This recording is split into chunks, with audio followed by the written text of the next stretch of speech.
মাধুর্য, ঐশ্বর্য, সৌন্দর্যের পরাকাষ্ঠা লাদিনী অধীশ্বরী রাধারানীকেই বোঝায়।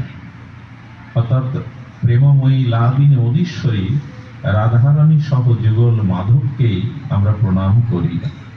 ভাগবতে প্রথমেই অখণ্ড পদদত্ত ভগবান শ্রীকৃষ্ণের প্রেমময়ী স্বরূপা লাদিনী অধীশ্বরী শ্রীমতী রাধারানী সহ যুগলকেই প্রণাম করা হচ্ছে।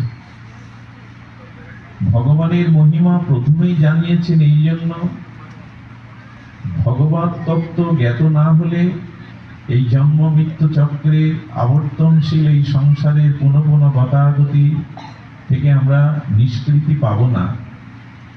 পুনরপি জননং পুনরপি মরণং, জন্ম মৃত্যু জরাব্যাধি কাল কবলিত এই চক্র হতে যদি আমরা নিষ্কৃতি পেতে চাই, ভগবানের স্বরূপকে জানতে হবে, ভগবানের সাথে সম্বন্ধ রচনা করতে হবে।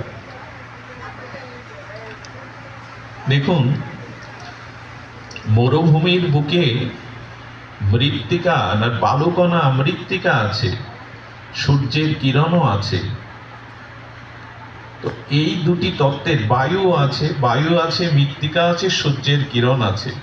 কিন্তু মরুভূমিতে তো জল নাই, জল তত্ত্ব তো মরুভূমিতে নাই। কিন্তু লক্ষ্য করবেন,